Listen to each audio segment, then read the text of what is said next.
to start right on time because we're talking about data. We can't be late. So before I call Marcella in, I just want to first welcome everyone to this session. The session is called Accelerating Data-Driven Strategies for Boosting Food System Transformation. Quite a mouthful, right? I tried to create an abbreviation for it. I couldn't find one.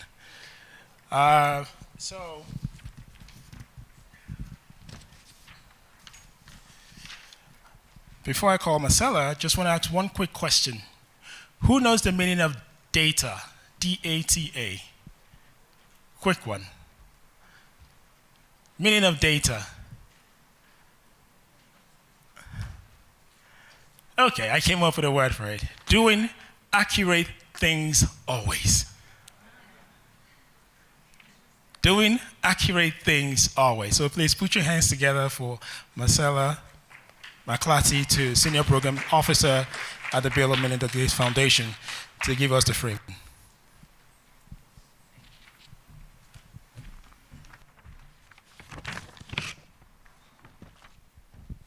Hi, everyone. Good afternoon. My name is Marcella McClatchy. I'm a Senior Program Officer of Inclusive Markets on the Agricultural Development Team at the Bill and Melinda Gates Foundation. And I'm so pleased to be here today to join you for such a timely and relevant topic. I think most of you have probably heard the expression, data is the new oil, and are maybe even believers in that expression. And we at the Gates Foundation certainly see data as central to all of the work that we do in agriculture. Data is important in part because it's the essential driver behind digital technologies. And we see digital as critical to many of the core innovations that are making it easier and more cost-effective to deliver products, services, information, and finance to small-scale producers at scale. Digital technologies do this in myriad ways. They reduce transaction costs, they can increase transparency and reduce risk. Digital technologies can also eliminate certain types of intermediaries and connect more remote users. It can also make it easier to tailor, iterate, and refine products to meet users' needs, as well as enable increased scale beyond what human-to-human interaction can do alone, as well as reducing search costs and accelerating the pace of transactions. And finally, one of the areas where we work closely is in digital's potential to integrate or bundle multiple services through centralized or coordinated delivery systems to reach small-scale producers. And data is, of course, the essential resource that underlies many of the digital tools and platforms. But if that is the case, then just like oil, we need to be careful about how we extract and distribute and use this critical resource. Moreover, while data has a lot of value, it can be misused. And often it's hard for individuals participating in data ecosystems or contributing to data ecosystems to derive value from that data. Farmers in particular generate a lot of data, but it is often controlled and owned by others. And without sufficient models or regulatory guidance, it's very important that we consider exploitation and make sure that exploitation isn't happening. And farmers in particular, if they are worried about exploitation, there's a risk that they will be unwilling to share data going forward. And we want to go beyond just reducing harm, of course, and really understand how data can empower the people who are contributing it, not only through improved services, but through any other mechanisms that confer value, monetary or otherwise. With that in mind, and drawing on some lessons from our own work, I'm really pleased to be here today for the launch of the report on farmer-centric data governance. As will be discussed in more detail in today's session, the report aims to raise awareness about some of the issues around agricultural data sharing and governance, learn from other sectors that are maybe a little further along and thinking about how data contributors, owners, and users interact, and highlight different approaches, as well as some of the implications of those approaches going forward. And part of the reason we're so pleased to support this report is because we've seen some issues around data governance and data sharing crop up in our own projects. And I thought I'd just share a few examples today. For example, in our effort to advance digital advisory services in Ethiopia, we knew there were many different data sets that needed to be integrated to effectively deliver comprehensive advisory to farmers. But what we found is a fair bit of reluctance between different government agencies to share data, even amongst one another. As a result of this, we funded FarmStack, which is a suite of open source innovations and software that enables data exchange among government organizations, farmers, and agricultural service providers to create a more vibrant and productive agricultural data ecosystem. It creates a protocol that allows different parties to share data with one another through a standard interface, and it was built in collaboration with the government agricultural agencies to meet their data sharing needs. In another example, we invested in a program and a data asset called the Soil Information System, which consists of multiple interrelated soil applications and data sets. As this investment matured, we realized that the government departments involved didn't always have clarity on what data they could share, and other grantees that were working on complementary projects or issues couldn't access much of the data that was developed through the project. We've since worked closely with CUBI to develop a FAIR data toolkit, FAIR standing for findable, accessible, interoperable, and reusable. And the toolkit is intended to help inform our grantees to think about how to share data and promote good data governance. It's helping us incorporate data sharing recommendations and best practices into our grants and licensing agreements and develop more standard practices for data sharing across our investment portfolio. Such examples are some of our very early attempts to more systematically address data governance and data sharing in our own work, but there's still much to do and learn to create a more equitable and interoperable data ecosystem. For that reason, we're very excited about some of the lessons and examples coming out of this most recent report, and we're also very excited about the robust discussion we expect to have today to learn from some of our esteemed colleagues on this important topic. Thanks very much. Thank you very much, Marcella. So, with that, we'll start the session officially. And I'd like to introduce myself. My name is John Kamara, and you can call me a data junkie for the next 45 minutes.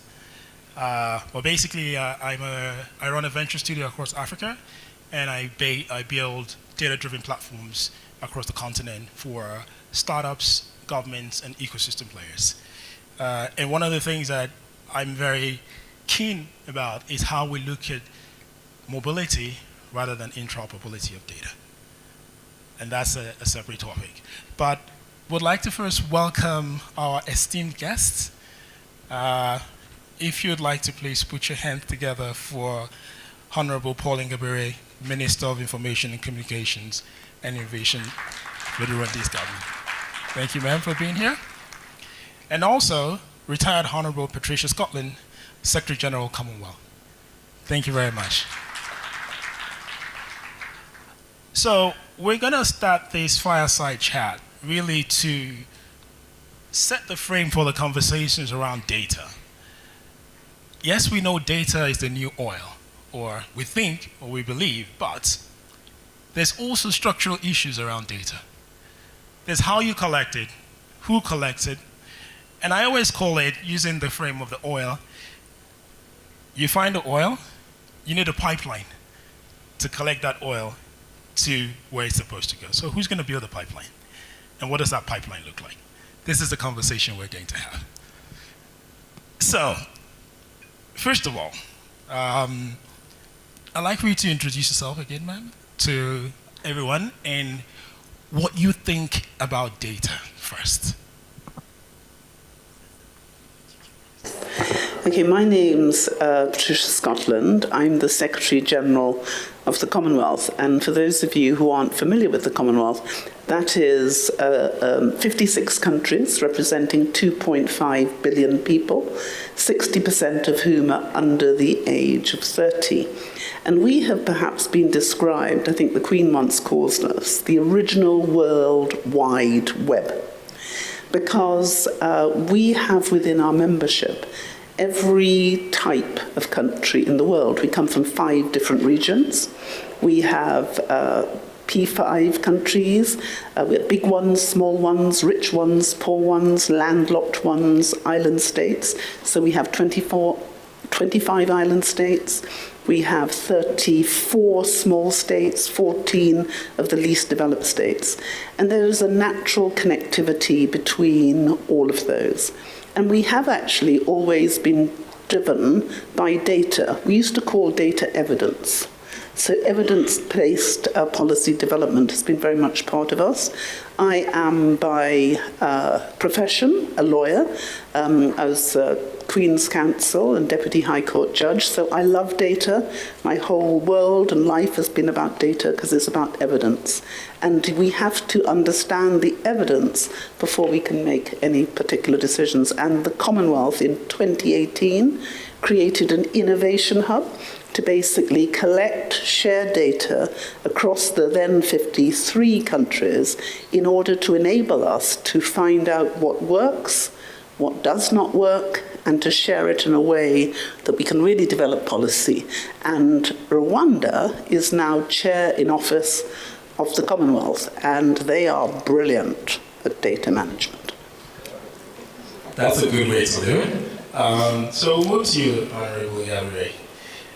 As a government, when you think about data in a country, especially we're talking about agriculture, farmers' data, most of the people we're talking about don't really understand what it is that we really mean by data and the value it is to them. So what importance of data for food system transformation in the country, first of all, and then how do you see policy making around data and who owns and who shares this data?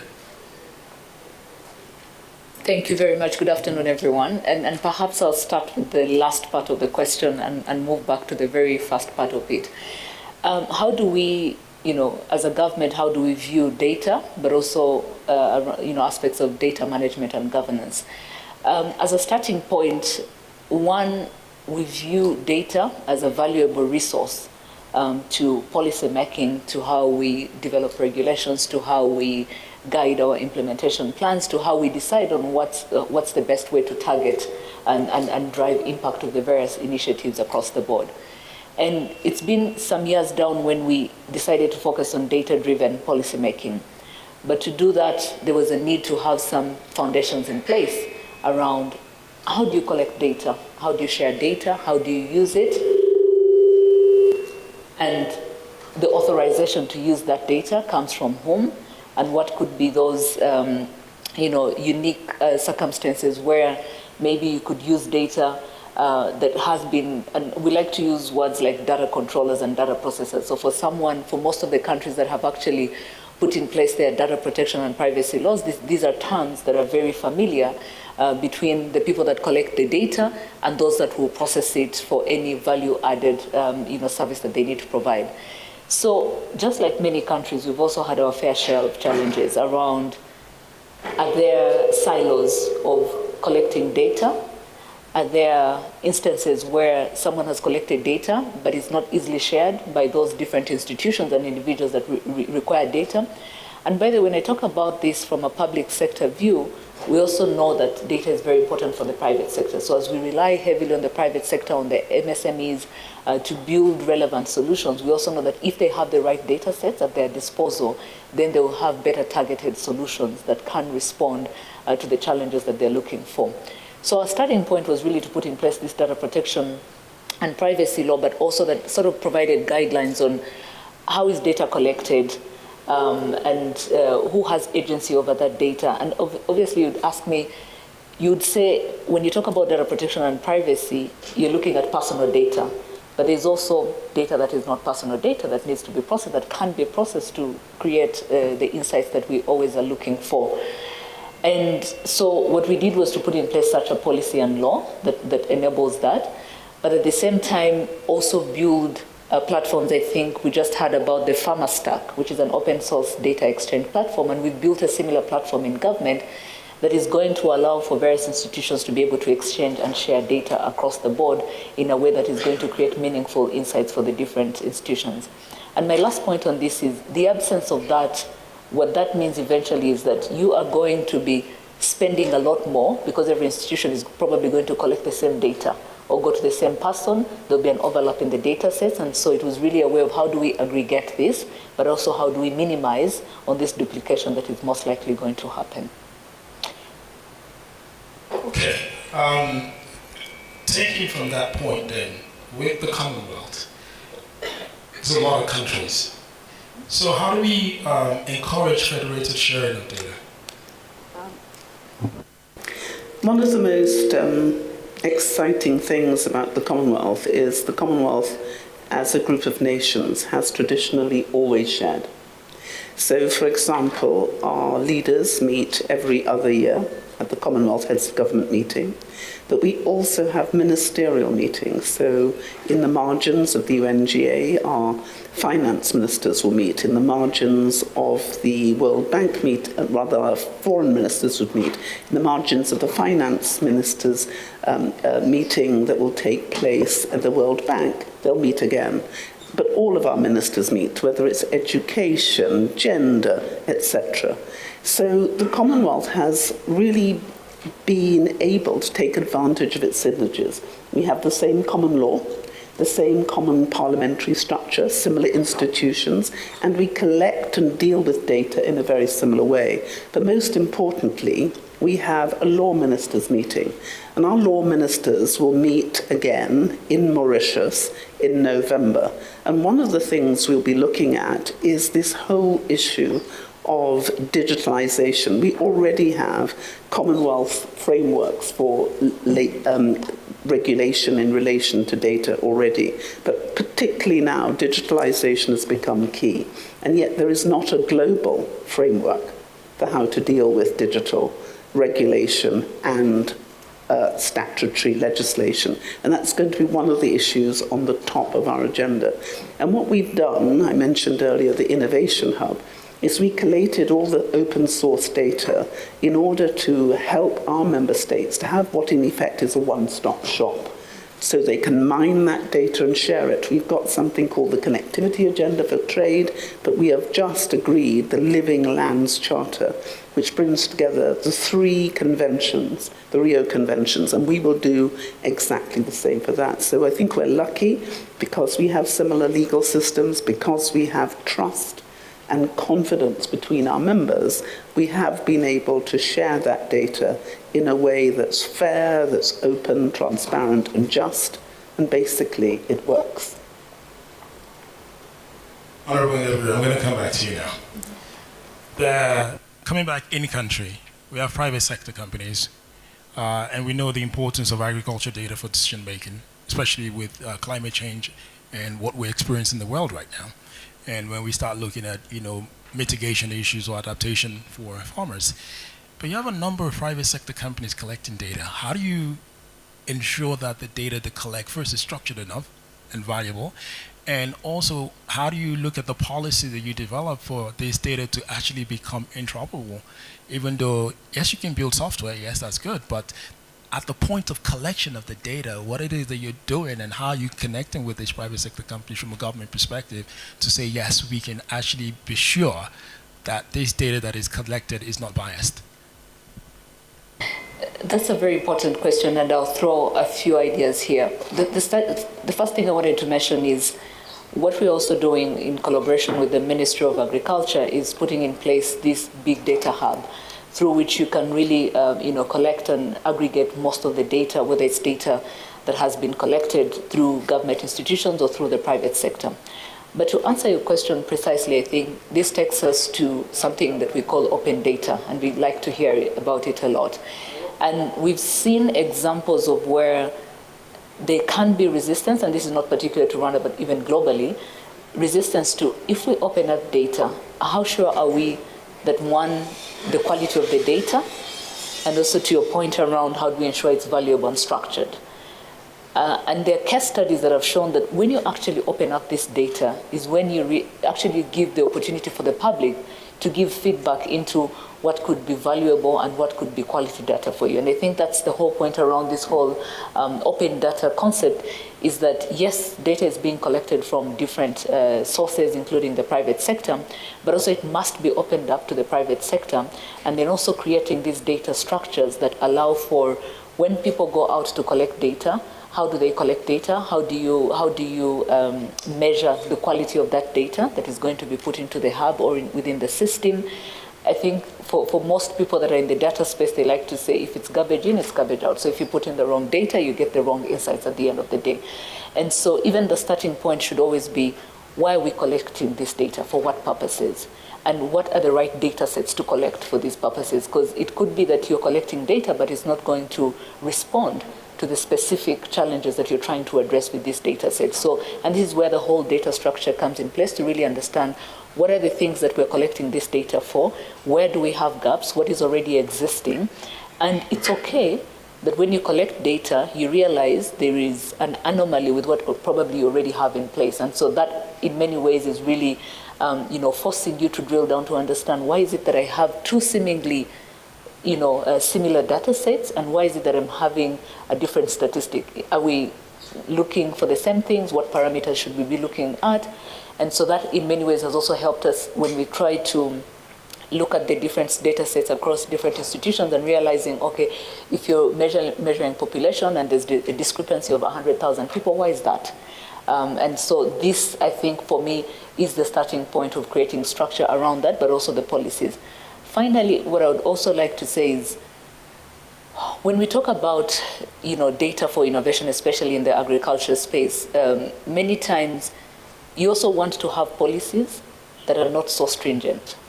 Because if you're going to have very stringent policies, then you're also going to inhibit or limit the amount of innovation. So that balance between how do I create the right policies and data sharing frameworks and data structures that are going to allow for some mistakes to happen, because innovation is also about trying and failing and trying until you get something right. And so that balance is what's usually difficult for policymakers, in terms of what policies do I put in place that are enabling enough but not restrictive of the amount of innovation that would come out of leveraging that data. Good. Honorable Patricia, one last question for you then.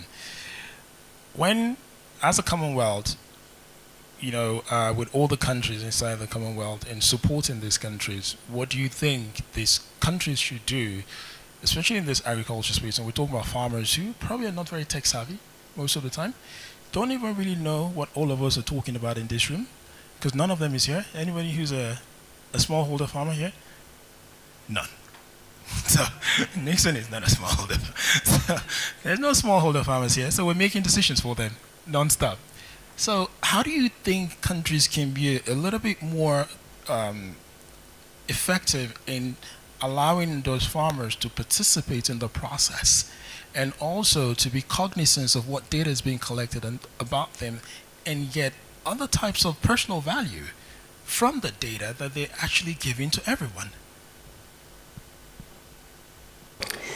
Well, one of the advantages we have is that the conversation that we're having is actually taking place in, I think, every single one of the 56 countries. And every minister is asking the questions that we have just heard. And you can either continue to do that on your own as a country, and it's hard and it's difficult and you quite often don't have the money, or you can do what we do in the Commonwealth, and that is you do it together. And we've also been working really hard with the farmers in all of our countries. We have 89 accredited organisations. Some of those accredited organisations are Commonwealth Farmers Associations. So we know, one, that the only way we're going to crack this is by having a holistic analysis of what works and what doesn't work. Secondly, this is not something which can be solved by governments alone, or local governments, or businesses, or foundations, or farmers, or fisher people on their own. The only way we can do it is doing it together. So the methodologies that we are developing through our different interministerial meetings is understanding that we have to have a transformative approach, and it has to be sensitive and inclusive. And the thing that I found really quite devastatingly exciting is, contrary to what most of us think, most smallholder farmers have a smartphone. And virtually all the information that is available comes from that smartphone. So what we in the Commonwealth Secretariat are doing is trying to create a one-stop shop of information. And that means an inclusive approach. I went to India just last month to see and talk to smallholder farmers who were approaching a very new system of delivering an improved yield on their land. And they were using nature-based solutions, new approaches to getting water into their plants, and they were able to improve, by working together, their yield by tenfold. And so getting farmers to talk to each other, to help train each other, is another opportunity we have. So across the Commonwealth, with these 56 countries, you have farmers, smallholder farmers in all of them. And tragically, because of the climate change difficulties we're all dealing with, they are having common problems. So I would say the way you deal with it is to listen to them, talk to them, include them, engage them, and then create systems that actually speak to their reality as opposed to ours. And then it works. And also help them earn some money from the data they create, right? So every time you earn money, give something back to them, not just give them data back. Yeah. So last question for you. With the evolution of collection of data, and how do you think as a government you're approaching providing the knowledge required for the regulators and your local council regulators, who most times don't really understand what you're talking about at top level here? Because they're the ones who have to deal every day with, implementing those policies at the low level. How do you think education is going to play an important role in government to resensitize, government regulators around what data is first? And I think to answer that question, I'll pick off on what Patricia, mentioned. One, it's the understanding that we're in this together.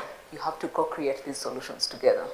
So it's not a question of, at a policy level, we want to use data to inform policies, but those policies are also designed to address a particular challenge that the farmer, at the end of the day, is the one that is being affected and whom you're trying to help. And I know you mentioned they should get money. I think we always have this question around, if you're using my data and I own it, then I should be paid for it. But I think without even putting a monetary value to it, I can be paid in alternative ways that ease my way of doing business. And even for farmers, that's the same. And I'll just give you a very specific example. When we, through the Ministry of Agriculture, or a bank, the Bank of Kigali, when we started a system that allowed for the different farmers to have access to the ecosystem, and by ecosystem, you're looking for people that will provide you with inputs, whether it's seedlings, fertilizers, whatever it is. One of their biggest challenges was around access to financing. But this financing that they're looking for as farmers, they want to source that financing either to buy an input and increase their productivity and then make money and in the end pay off, the loan that they've acquired from a financial institution. So the idea here was to say, why don't we create a platform that connects everyone within the agricultural ecosystem, those that provide the inputs, the farmers and the bank. And so if I'm a farmer and I need money to buy fertilizers, automatically within the system, I am connected to the people that provide the fertilizers. So I'm not just having access to money, but you're able to trace that the money that I've been provided with is actually going to the things that are going to support me to really increase my productivity and also improve my income levels.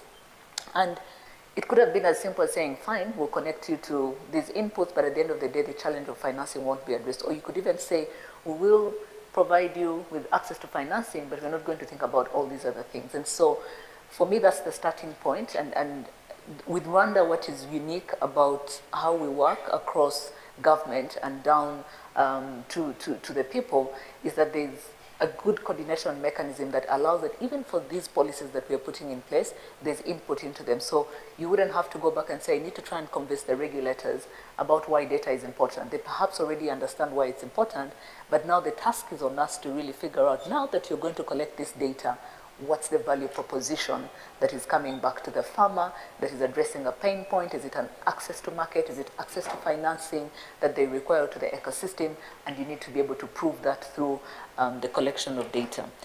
And one other point I wanted to raise is around devices, because it's one thing to say you're going to collect data, but the only way that you can bring back value, the only way you can connect them within this ecosystem is access to a device.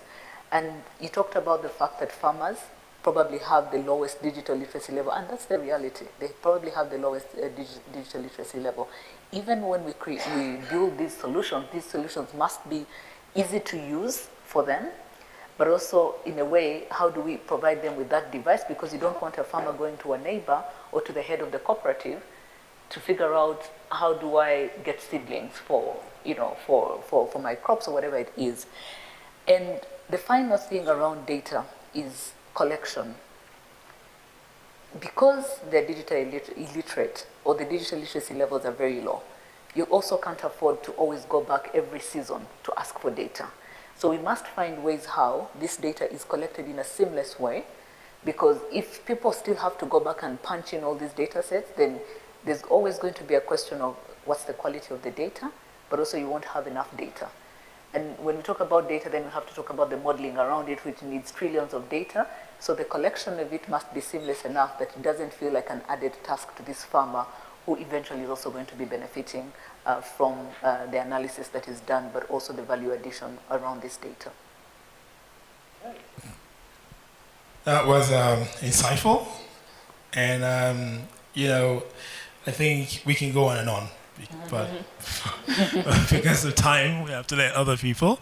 But I think what we've probably learned here is the policy around collecting data is very important, and a federated way of co-sharing data is also extremely important. But I also think there's a hybrid model where the farmer gets a little bit of money too. That's also very important. So thank you very much for being our guest in the Fireside Chat. Please put your hands together for her.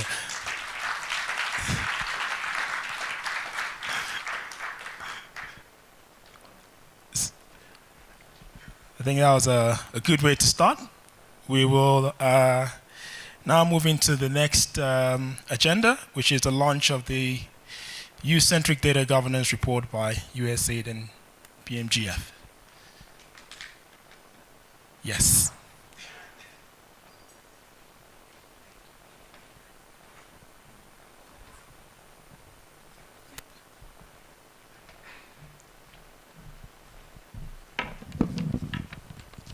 Good afternoon, everybody. My name is Seimbe Ali. I work with Development Gateway. It's a pleasure to be here and see all your beautiful faces. So today I'm going to be helping us to walk through this report for the project we're working on, which is the Farmer-Centric User Data. Can you go back to the first slide, please? Thank you.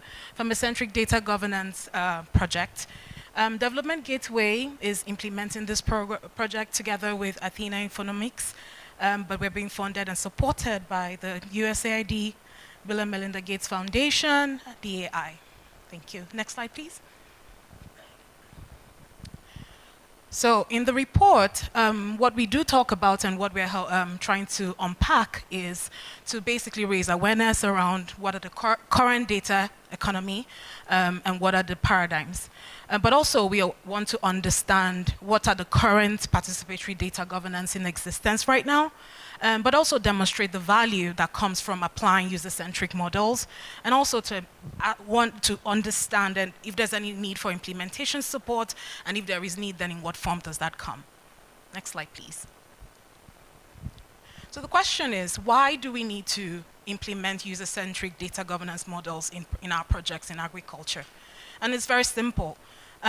There's a big potential in the agri space now with what is happening in terms of digital agriculture and new technologies, and the wealth of information that comes from this is, just immense. But the problem is that, this data, it gives a lot of insight into the product and where we should be focusing, even from a programmatic point of view. But increasingly, the people who give us this data, who are the end users, the farmers, feel like they're losing some control over this data that they're sharing. And what that does is that they end up feeling like I'm not comfortable to give you my data because I'm not sure what you're doing with this. But then what it means is that it takes them out of the pool in terms of accessing some of the benefits that come from this data that they would have been able to freely share. And so the essence is, at the end of the day, that kind of power imbalance that creates the dominant monopolies and the asymmetries within the information and data that is currently being gotten makes it very difficult for farmers to see themselves in the data collection and use process. Next slide, please. And so when you talk about user-centric and participatory data governance, the question and the real point is you're trying to make sure that you place farmers at the center of the data process, and that they should essentially have control over what this data does and what it means. That kind of agency, gives them a sense of belonging, really, but also balances that the monopoly that we were just talking about. And some of the approaches that are currently in place, not exhaustively, but a few of them are data collaborations, data commons. We'll talk a little bit about what these mean during the panel. But these are some of the approaches that are currently being in place when you talk about user-centric models. And the general idea is that you want to be able to have an approach that makes it better, makes your data quality better. It also allows you to be able to have better data sharing opportunities, reduces the problem about defragmentation, but also creates an avenue for people to be able to innovate with that information. So essentially, farmers at this point, when they see or are involved in a project that allows them that is aligned with user-centric models, they see themselves in that process in a way that takes it beyond just them being data points and producers, but not really participatory in other ways. Next slide, please. So some of the questions that we need to think about when we talk about user-centric data and how to include that in our user-centric models and how to include that in our programs, our projects, is really who owns the farm and who owns farmer data. But beyond that, when you talk about meaningful data ownership and control, what does it really mean? You have to be able to really comb through that. Is it in the interests of farmers to give you data, to give us data, or is it better for them to hold on to it in a way that makes them feel like they can still retain power and make some decisions and have some control? And if farmers were to be able to be involved in our project, then what level of participation should we be expecting? But also, if you are going to create a sustainable and a viable business model, how do you center users? How do you then how do you create the systems in a way that actually demonstrates your ability to use user-centric models? Next slide, please. So this is a case study of the Abalobi community in South Africa as a project that uses a farmer-centric and user-centric model. So the problem is that they're a small group of fishermen and fish farmers in a community in South Africa who for a very long time had problems with lack of structure and being able to access the resources that made it easy for them to operate on a commercial level. And so they, together in a participatory way and in a very communal way, developed this app called the Abalobi app. And then that app that was designed together with the community helps them to be able to produce their own knowledge and information in a way that helps them take control and actually improve their yield. So one of the features of that app is that it covers the full spectrum of the value chain. So you're talking core governance processes and all the development opportunities that are linked into this value chain. So they're really thinking through the different steps that make it easy for them to think about it from point A to point Z, where they actually are able to make money. Because that's really what it's about at the end of the day, yeah? But the impact of this app has been so immense that it's become actually a policy tool that the South African government has also taken on to be able to use it as a catch management system for small-scale fisheries. That's how well this app has performed. And it's a great example of what happens when user-centric models are included in projects by the community for themselves in a way that takes into consideration their cultural context, their economic realities, and their social structure. Next slide, please. So in this report, we did have a couple of findings. And initially we said one of the problems is that not including user-centric data governance creates that power imbalance. So we found out to be true, but when you do include user-centric models in your approach, then it shifts that imbalance in a way that makes it easier for farmers to see themselves in the work, but also to see it sustainably over the course of implementation. And another thing that really came across was that we need data stewards to play a crucial role. And data stewards are basically kind of like middlemen and intermediaries that understand the needs and the focus between the two parties. So I guess the data companies versus the user. And they play a very crucial role in terms of being like mediators and understanding what the different parties within the value chain will be interested in and what their focus will be.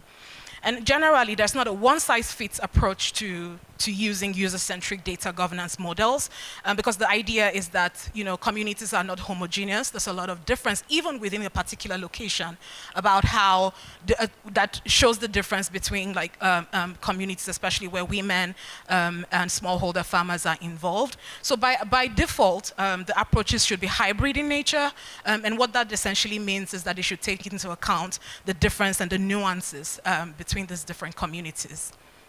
A really good lesson we also took from that is, or we found, is that existing communal governance practices need more research. You spoke a little bit around that earlier. I think the minister also did point that out earlier in their speech, in the panel, where it's like, you have to take into cognizance the current models that communities already are implementing, and then take it a step further by helping them with research work that allows them to be able to build those models more extensively in a way that boosts it from just being that takes into account what could be a better way of collecting that data. The project also identified some issues around, what is meaningful participation? It's a buzzword, but how do you actually get there? What does it mean? And this is applicable in not a one-size-fits way, because that can vary across different societies, of course. We did talk about the training and capacity needs already, but also at the core of it, there are investment opportunities for farmers to be able to, for us to be able to focus on what those other models could possibly be for farmer-centric data governance implementation. Next slide, please. And so this report recommends that, of course, it's good and it's great if we integrate user-centric models into our digital agriculture programs, and for us to understand what is meaningful participation, that must tie in the outputs and the inputs in a way that makes farmers understand really, because like you mentioned earlier, there sometimes is the issue of literacy versus understanding what some of these outputs are, and farmers need to understand this in a way that really breaks it down really clearly. We talked a little bit around already about the role of data stewards. This is really important because they hold a very key mediation/intermediary role. But also there needs to be trust. We need to center local context and culture, because the local context and the culture of a place really matters. If you're thinking about coming into a community that already has a process in place and you want to change the entire system of how they're working there, there's going to be a lot of pushback. So you need to take that into consideration, because that also fosters trust. But also, tied into that is the existing practices within those communities, especially within lower and middle income countries, and with a focus on agriculture, context and culture is very important to be able to build from what are the existing practices that are currently in place. Again, we shouldn't see these models as a one-size-fits-all situation, because no community is homogeneous, and we always have to approach it from a hybrid point of view. We did talk about the research already, but this is also something that we recommend should be done in the nearest future. Next slide, please. So who are the people that we think will have a lot of benefit from using this data? They're in three folds, but I think at the core of it are policymakers who just want to understand more about what farmer-centric data governance is.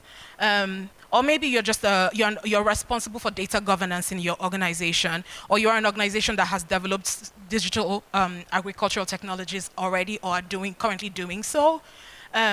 Or maybe you're a donor organization and nonprofit that just supports data work in an individual or communal or collective benefit. What you will take out of this report, or what you can get out of this report, is manifold. But at the core of it, it helps you to basically understand what are best practices and practical insights on how these models that we're recommending can be used. What are the implications that will come out of this usage? You also get a chance to understand some of the complexities by the different case studies. So I did highlight the Abalobi example, but we have a lot of other use cases with like the VIFA program that we're implementing together with africafertilizer.org. We also have other examples of different case studies with Bayer and other organizations that have other projects that are focused on data governance. So you would find a lot of those case studies, and they give you great insight into what is applicable and how it's possible. But also it gives you a good list of actionable recommendations in terms of the data literacy, engagement, investment opportunities, and the like. Regardless of where you fall, as a policymaker, an organization that focuses on data governance, or a donor organization, you'll find this report really useful in terms of helping you to think through how user-centric data models can become a part of your process through and through. Next slide, please. Oh, and we came to the end. Thank you so much. But if you have a question, I'm happy to answer. But I also have an email here, J. Van Goes, that's my colleague Jonathan, who has the finalized report and is happy to share this for anybody who would like to dig in. There's lots to learn. Thank you so much. It's a very beautiful city. It's a nice city. Thank you very much. That was a very insightful report. And as we continue the conversation around data, again, mobility of data, I believe, is a very important part of data, because the same farmer we're talking about has various types of data that actually centered around how they exist. So his health data is also important to how he actually farms. The biodiversity data that's happening around him is important. But also, a lot of seismic data that's happening on the ground is also important. So really looking at the holistic nature of data is also something that begins to allow you to understand what does the mobility of that data look like within that particular ecosystem and that individual at the end of the day as well. We will move on to our next, which is the panel discussion that I've been waiting for. So we'd like to welcome our guests, because of time, straight to the chair, the very hot chair, the red. It's red in color, right? And please, first of all, I hope we have here Honorable Hussein Bashir, Minister of Agriculture for Tanzania. Okay, we don't have him here. Nixon, you will represent him. Thank you very much. Nixon, please. Please, do we have Semba Joy Ali, Consultant Development Gateway? Thank you very much. Okay. Also, Mr. Ken Lohento, please. Hot seat. Dr. Catherine Nakalembe, hot seat as well. And Philip, I already was speaking to you earlier on, the final hot seat. So, these are, and what I will do, the way the panel will work very quickly, because of time again, I will ask you a question. So in the process of answering the question, talk about yourself, who you are, what you do, so the panel, the audience can understand who you are, and then dive straight into the question within 3 to 5 minutes, give me the answer, and then I will take my time back off you. All right, so we're gonna get started, please put your hands together for them, first of all. They just walked up here. This is a very hot seat. So, Joy, I mean, you just came off stage, now you're back on. Question, what are some of the data governance and ownership models currently in place in Africa? Thank you. I did mention, can I start with introducing myself again? Okay. All right, thanks. My name is Stewards Ali. I work with Development Gateway, and I am the VIFA Nigeria Program Manager. So I support our work in Nigeria, but also more extensively around the other VIFA countries with our partners together at africafertilizer.org. The main data governance models that are in place, we did mention a little bit earlier when I was giving my presentation, data collaboratives, we have data cooperatives, we have data commons. We also have like data fiduciaries who are also like stewards. And that's not all, but those are usually the ones that are typically referenced. And so the difference really in these different models is for collaborations, they're usually like more of a pool of organizations that bring like different levels of insight and capacity in a way that they couldn't typically have been able to do if they were approaching data governance as a solo organization or as a solo entity. And so this collaboration really looks at what the different organizations can do together as a collective, kind of like Voltron. You know, you bring the red, you bring the yellow, and you know we form a great team, and we have access to a data set or data access that is typically much wider than we would have if we approached that project. We had approached the process as a solo organization. But then we also have like cooperatives, which are really like voluntary, but communal. So individuals come together to pull together their different data sets and resources. But usually this is done from the point of view of, with the economic or social / cultural context, which is really the key about what communal approaches, such as the cooperatives, really mean. They're usually joint owned, and they're democratically controlled. So there's that imbalance, that power imbalance already is taken care of, because it really does approach data governance from a democratic point of view. But we also have data fiduciaries, which are like the intermediaries. And I think their role is usually like to be performed with a really big duty of care, because they are the in-between organizations and individuals versus like big ag, and the people who usually like stand in this role really hold a very critical role. And a good example of that is our colleagues at africafertilizer.org, and what they're doing with the VIFA project, which is basically harnessing the data from private sector and public sector, and being able to hold that trust space that allows them to be able to collect data, not just in a trustworthy manner, but also to ensure that it's used in the way that it was meant for. And they've done this really well across the different countries that they're working. But we have a good example in Nigeria where they're working with the private sector through an NDA that allows them to collect data at the technical working groups and beyond. And private sector players are really keen and engaged in this process. So that's a good example of a stewardship. There are lots of other models that we can talk about, but I think at the core of it, whatever model you choose or whatever model you think is best, you must center, the information for the farmers. You have to go about it through a consultative process, and you need to think about how are the people involved, what is the collaboration process, and at the end of it, you need to be able to give them the power to exercise their managerial power and agency, regardless of the model that you choose. Thank you. Thank you very much. I'm going to pass the mic now to you, Ken. How is FAO leveraging data to support agricultural transformation in Africa? Okay, thank you very much, Mr. Moderator, Mr. Chairman.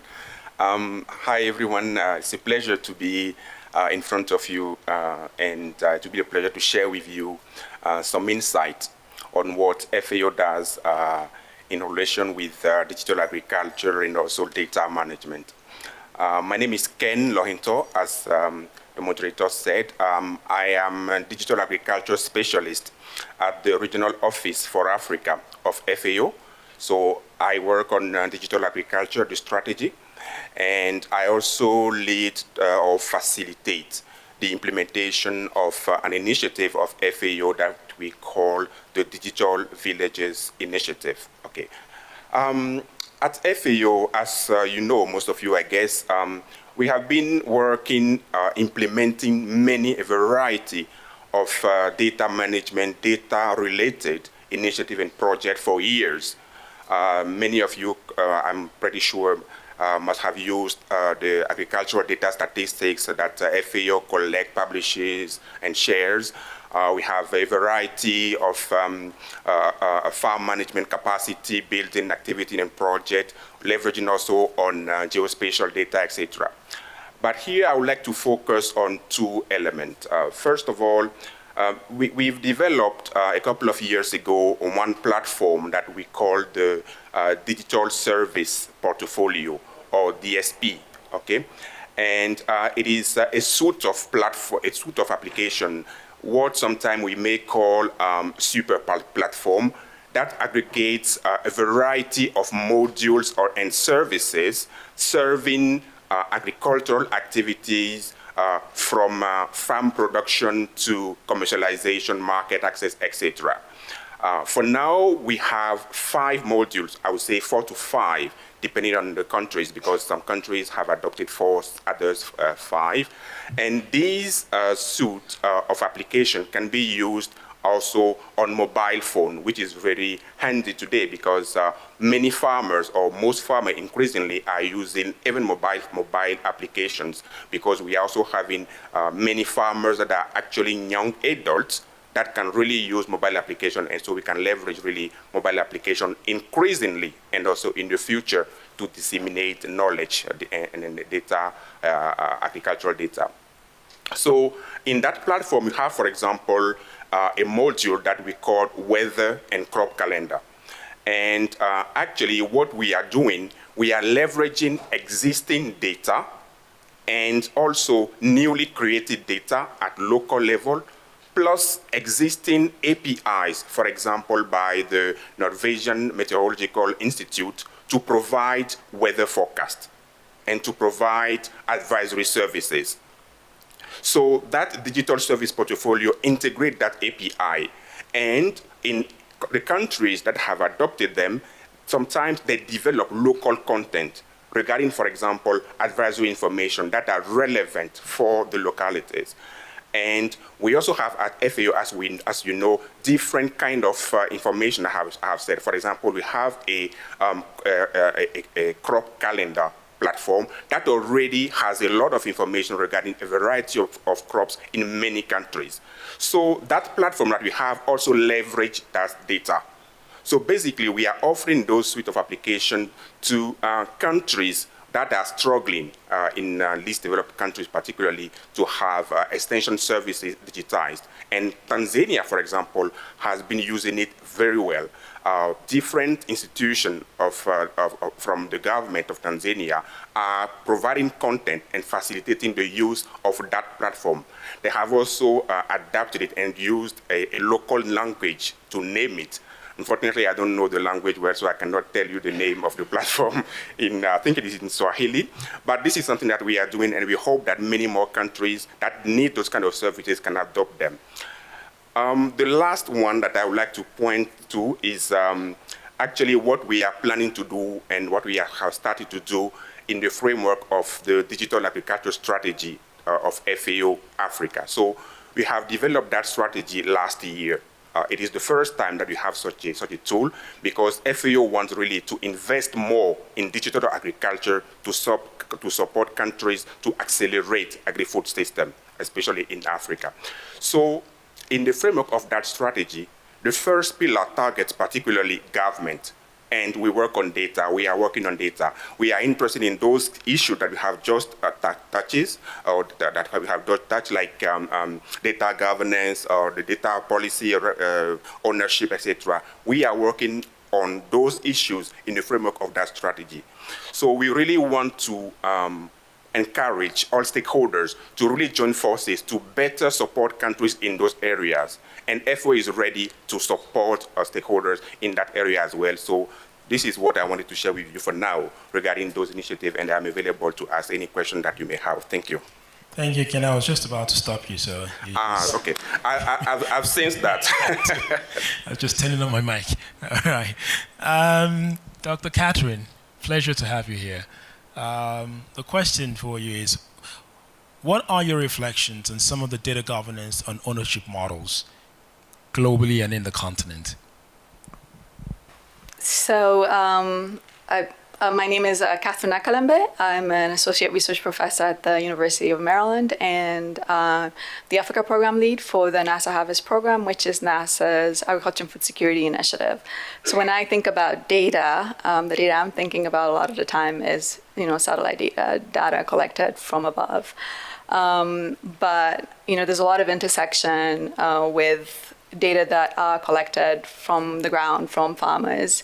And we utilize, information that's coming from the farm to be able to understand what we're seeing with satellite data.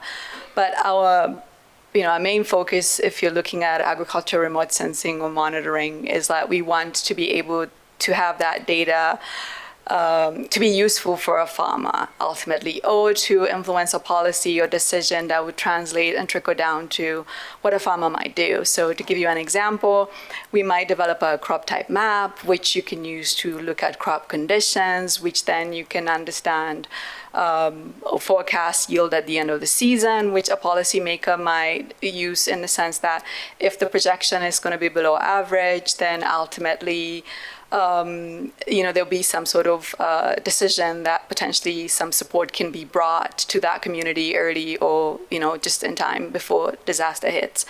And so when I think about data governance, and I've been reading a lot about it today specifically, because it's very broad in terms of agriculture, coming from, when you think about the sector, lots of information can be collected that could be useful for policy. So it could be how much what's the closest market to a farmer? What kind of infrastructure exists? What kind of inputs can a farmer have access to? And there are multiple ways of collecting it. And reflecting, on the presentation from before, I think it absolutely makes sense for the models to be farmer-centric and having the farmer at the center of this. So like you develop a product or a data set that will ultimately ensure that a farmer can access something that will make them, more productive. And so from the pillars of data governance or stewardship, like who is the steward? So who is overseeing the data that are being collected? Like the Ministry of Agriculture might be doing that in a case for a farmer. The quality of the data. So the work that we do specifically, the things that we focus on is quality and access. We try to make sure that, we struggle a lot trying to make sure that the products that we put out are actually as accurate as possible. We can't be, 100% accurate, but we communicate when they fall short of that, 100%. But the information is available. So we try to make things public as much as possible. But then there are all sorts of things that, could end up happening that our data products are used that can negatively impact a farmer. For example, rocking up prices for inputs because there's a scarcity. And so, we reflect on all of these things. And I think, across these pillars, the thing that I sort of identify and might be useful, when you're thinking about a data-centric or farmer-centric or user-centric approach would be, does the user really know what's in it for them? Like, what is the incentive for me telling you what crop is in my field? What are you going to use it for? Does the farmer know the value that accumulates once they share their data? It could be, it's a funded project, it's a funded initiative, we collect it from you, we develop a model, we put out a product that informs a company that will deliver something in the future, which you will pay for. So you give it out for free. This happens a lot in research. We work on our research for free. We look for funding for it. We pay for publication for it. And so it just kind of translates that ultimately the farmer ends up paying even for the information that they gave to you for free. But then, of course, there has to be a balance if we're going to incentivize it. One of the shortcomings could be that, well, you could compensate a farmer, as the chair was talking about before, paying them for making sure that they are paid for the data that they're providing. But then as a scientist or a researcher, you end up getting biased data or really bad data, because then it becomes, if you're paying and everybody in the community knows somebody's going to come and pay for it, we would just show up and give you what you want, which might not be what we're looking for. And so I think thinking about how to educate in this farmer-centric, user-centric situation, educating the farmer or the user of what risks, what value, and trying to go back as much as possible, that they're not inputting into a machine where they'll never be able to benefit in the end. Or the benefit will be, higher prices on fertilizer because somebody realized there's no fertilizer in their village. Those types of things. That's sort of my reflection on user-centric. I'm glad that you brought that topic up. I mean, what I meant really was, if you think about how do you incentivize the farmer, you have to create the exit for him or her. So that you show him where the money is, not just say, well, when you finish with this data, this is what's going to happen. You actually participate in creating the exit. So I've created the market for you, this is how much they're going to pay you. So if you finish this process, you definitely know that you will get paid. So by participating in the exit, you find also, at least from some of the work that we're doing with the One Farmer project with NVIDIA, we're seeing that the farmers are now much more proactive in giving you things that are organically happening within their ecosystem even before you ask, because they already see the exit that you're creating for them. But we'll pick that up later. It's the education. They know what they will get out of it. Yeah. So, Philip. Yes, hello. Who owns the data being used by Grow Intelligence? Great. I didn't put the question, it was Nixon. Sorry? Nixon put the question. Yes. Well, I can give a very short answer, which is it depends, but maybe I'll give a little more context. My name is Philip Thunenberg. I work for Grow Intelligence. Grow Intelligence is a data and analytics company that was founded in Nairobi in 2014. We now have offices in Singapore and New York and across the world. And what we focus on is data and analytics in the climate, agriculture, and food security space. What does that really mean? So basically, we do two things. The first thing that we do is we collect a lot of data. Now, this isn't primary collection from smallholder farmers, but this is collection of already available sources. So we ingest about 50,000 different sources on a daily basis. We check the data, we triangulate it, we clean it up. It comes in all kinds of different languages and different terms and granularities and everything. And we then turn this into kind of one big normalized platform that we have, which gives us insights on what is happening right now on Earth. The second thing that we do is we create analytics on top of that. And that means predictive analytics. So we're not looking at what's happening right now, we're looking at what's going to happen in the future. We use machine learning and AI to take the trillions of data points that we collect from organizations like NASA and FAO and others, which I will get into after this, and we turn that into predictive analytics. Things like, what are the agricultural yields going to be 2 years in advance of government statistics to 98.9% accuracy? How do we know what the effects of climate change are going to be on the availability of certain crops? How do we predict the demand of pork in China 2 years hence, which is a huge driver for global agricultural markets? And what we do with all of these analytics is we work with our partners to make these actionable. And we work with three major components or major partners. The first is everything along the agricultural chain. So that's everything from farmers to input companies, agribusiness, CPG companies, who are all incentivized to know what's going to happen to global commodity and supply and demand. The second is financial institutions, so everything from crop insurance to commodity trading. And then the third is governments and NGOs, who we help think about national food security, where is food security crisis going to emerge, and things like that. So to get to the question of who owns all this data that we use, I think it's important to say, again, we don't do primary collection from smallholder farmers, but I do think that there are a lot of lessons to be learned in the different categories of data that we use. And there's basically 4 categories that we deal with. The first is public information. So like I was saying, this could be things that are done by Ministry of Agriculture. It could be something that FAO publishes. And this is really a public good that is available to most people, given technological limits. The second category of data is commercial data that we collect. Now, this is data that often has very kind of strict licenses attached to it. What can you do with it? How can you pass it through? What kind of things can you build on top of it? Oftentimes from commercial enterprises. And I think that's where there's a lesson that we can learn, because these are companies and organizations that think very well about how this data could be used and how it should be monetized. The third category of data we collect is proprietary data. So this is data from companies or organizations which is not public and is not publicly available, but they share it with us on an anonymized basis to run analytics on that, to train our models. Again, very strictly licensed, very strictly said, what can you do with it? What is the final use case? How can we even share this with third parties? So I think this is where we can learn a lot kind of when it comes to smallholder farmers is taking an example of these kind of data usage licensing agreements that have been put in place and that are legally enforceable. And then the fourth category of data is the one that we produce ourselves. So as I said, we use AI and machine learning to produce a lot of data.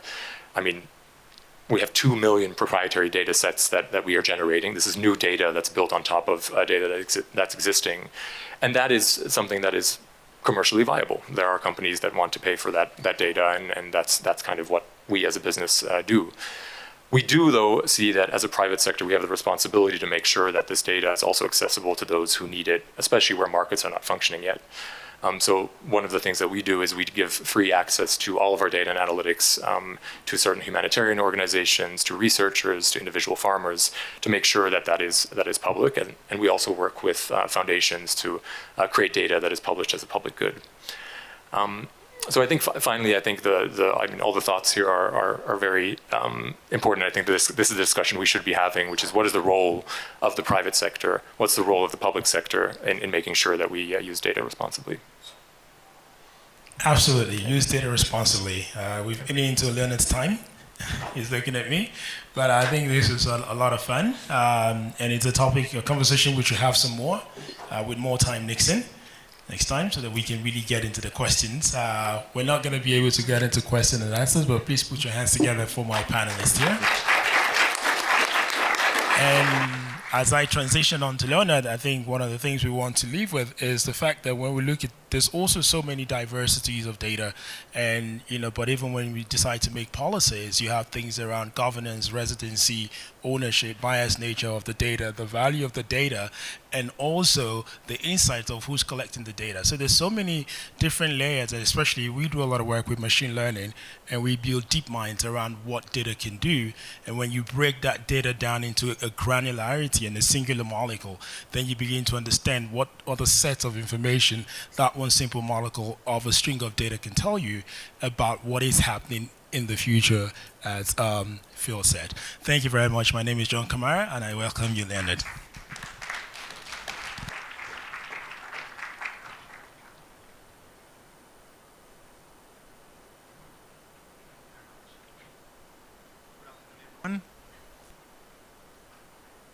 Good afternoon. May I kindly invite the panelists to join me on stage in the interest of time so we can move quickly.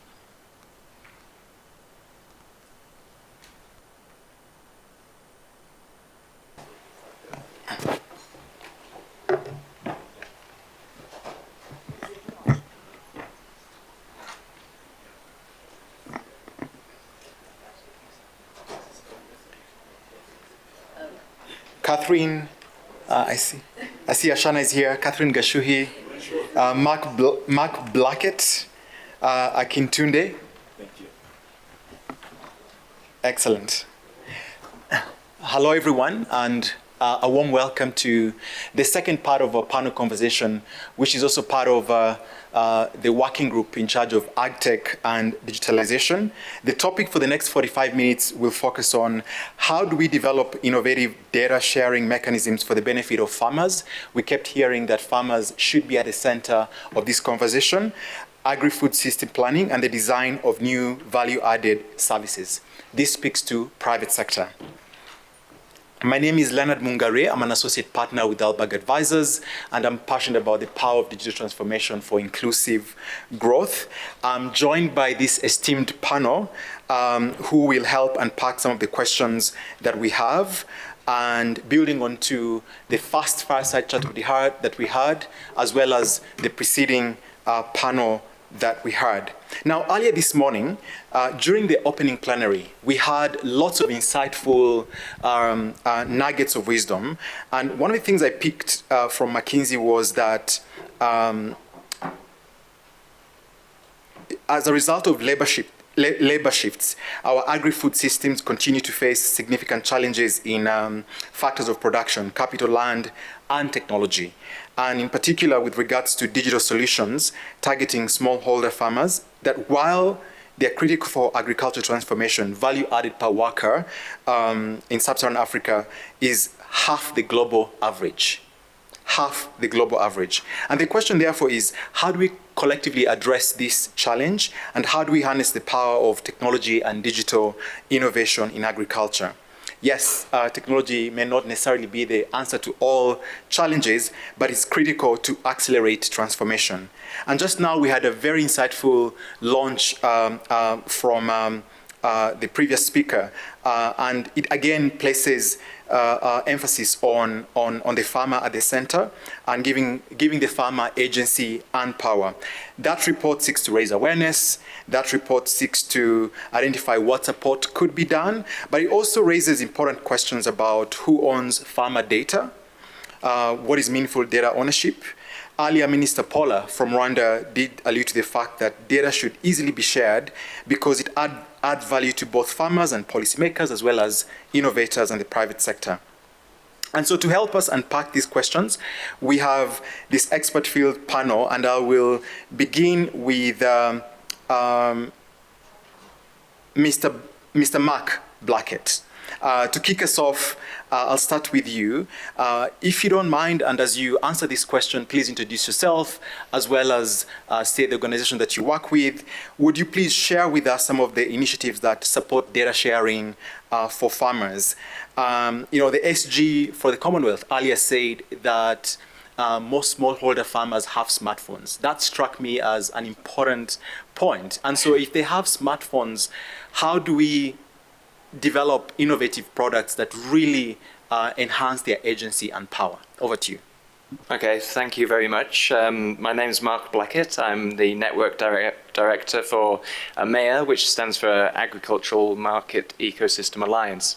We're a network of members and partners who operate in over 80 countries, and the approaches that we promote have been used to benefit over 2,000 agri-SMEs and over 2 million farmers just in 2021.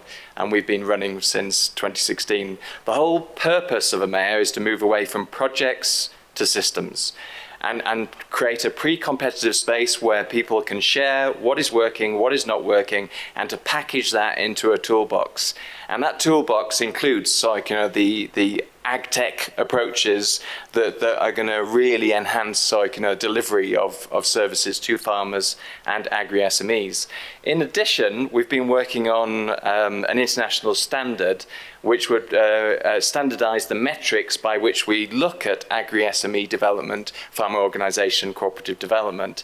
I mean, we know that that isn't what happens right now. A lot of the processes are extractive. A lot of them are driven, to be honest, by sort of donor projects and the metrics which donors want. And we've got to somehow change that and make it user-centric. And that's what we see when some of the tools that we have in the toolbox are actually used properly. Now that's the challenge in itself. It's not just about the data instrument, it's about how those people are being trained to use the instrument as well. And so a good example would be like the scope insight assessment tools which are in the toolbox, and that they produce standardized data that equate very well to something called the International Workshop Agreement number 29, which is an ISO product, and it's the precursor to a full international standard. And that measurement tool, that assessment tool, it's not extractive at all. It's the way in which people are meant to use it is to work with the agri-SME, and it's to use that data to develop their next business plan, their next ambition. So that's where you get the value from it, from data, and that you get the combination with the user-centric approach. And that's what I would be urging everybody to sort of look at. So how can we sort of change round the way that we do things now? Another couple of pilots that I'll highlight if I've got time is also in Uganda and Ethiopia. We've sort of said, okay then, a lot of our members are using these products, they're gathering this data, that's moving along nicely, so we'll continue to gather feedback, improve, next generation of tools. But that data also has a subset which is interesting to other stakeholders, and you've got two particular sets of stakeholders that we've been working with, which is government and financial service providers. Within the assessment data, you have data there that is valuable to financial service providers. If any project that's been out there working with agri-SMEs and you've gathered that data, we know that data is useful for the pre-due diligence of an SME when a bank is looking to lend to them. So why is that data not being used for that purpose? It's because we're doing projects and not systems. And that's what we want to change around. So there's a pilot already ongoing. AGRA is supporting it, and we'll see what the results are from that. But certainly from the messages from the financial service providers this is the direction we should be going. We might not have found the exact solution right now, but this is the right direction. And then the other set of stakeholders, I would say, is government. Government wants to see a thriving agri-SME cooperative sector, but how much data does it really have? I know we've walked into the data room in some of these government departments, and it's just a stack of folders, isn't it? There is no data really. So and surely we have to change that. We can look at initiatives that draw on big data, we can look at initiatives that draw directly from the farmer, but if we don't solve that bit as well, and empower the governments to also decide where to put their resources, then it's likely to fail. Whatever we try to do, we've got to put all the jigsaw pieces together, I would say. And that's what we're trying to do in EMEA, and that's where I'd encourage everybody to, come and join and contribute your thinking to it, because that's by critical discussion where we're really saying this does not work and this does, and let's scale it. That's how we'll get moving forward. That's how we'll accelerate. Thank you very much, Mark. What I heard is you're building systems, not projects. You're focusing on systems, not projects, which is really at the heart of this conversation, this 4-day event around agri-food systems. The examples you gave from Uganda and Ethiopia are super interesting, which is really a good segue to our next question to Mr. Akintunde Akinwade from OCP Africa. I'll let him introduce himself as well as speak about what OCP Africa does on the continent. And the question to you, Mr. Akintunde, is how have digital innovations facilitated or enabled data sharing for farmers? And what has that value been for farmers on the continent? Thank you very, very much. My name is Akintunde Akinwade, and I head digital projects and business development for OCP within the Middle Africa region. I wear two caps, and so wearing two caps means that I'm able to understand business development, but also understand how digital innovation is a driver for a lot of our initiatives. At OCP Africa, we say that we are committed to the continent of Africa. And we're not just saying that with word of mouth. Part of our strategy is actually digitization. Digitization is a core part of our 4-pillar strategy. And what we do with digitization is first about digital apps or digital platforms that farmers can benefit from, farmer-centric digital platforms, but also optimizing optimizing our supply chain process to be able to be more effective. And then lastly, data analytics. To answer your question, I'll answer 2 ways. And what have we been doing around data sharing to the benefit of smallholder farmers? I think it's interesting that we know that technology to commercial farmers is probably an easy sell. But technology to smallholder farmers requires a lot of work. And two things we have found to be solutions that help that work. The first thing is strategic partnership and bundle offerings. A lot of speakers have spoken about that, and we have found that to be very effective. And I'll give you an example. So imagine Ignitia as a weather company or a weather data company, and OCP Africa as an agri company committed to developing agriculture, coming together to say, we have data, this is data about weather, but can we convert that into recommendations to farmers? So rather than just tell him it's going to rain today, tell him what should he do when it rains today. Or rather than tell him it's not going to rain tomorrow, tell him what should he do if it doesn't. That's what strategic partnerships actually help you do. 10 years ago, in my first foray into digital technology for agriculture, we tried to set up a digital app that was, Java enabled. It was as basic as that. And it was supposed to help us, help farmers, smallholder farmers, be able to search, be able to order, and be able to pay for products. But we had a problem, and the basic problem was that we did not find enough partnerships that could help run this effectively for all the people involved.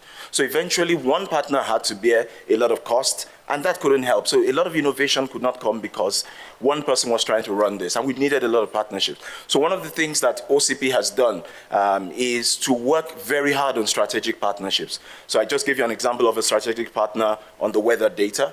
We also have a platform called Udongo, by the way, that we built with a major IT player in the industry, which means we come together with a lot of other people within that sector to be able to build a platform. We call it a platform, not an app, because you bring a lot of synergies together to be able to deliver value to the smallholder farmer. The second very quick platform I'll also tell you about is what we call the AgriEdge. The AgriEdge platform has been built over 4 years. And this is 4 years of 15 research institutions within Morocco and a lot of countries around. We're talking of about 3 innovation hubs working on some particular project together. Eventually, now we have an app that helps us valorize data. So we're saying satellite data, sensor data, weather data, historic data from farmer. You're able to valorize it using artificial intelligence and also agronomic advice, which we know very well, and being able to provide recommendations to farmers. So recommendations about his yield, about about water, about disease management, about his how he could get to market, different kinds of recommendations that you can build as a bundle offering to the farmer. The second solution I would like to talk about very quickly. So the first is about bundle offering and strategic partnerships. The second thing I would like to talk about is what we call a phygital offering. So it's a name we coined, meaning physical and digital.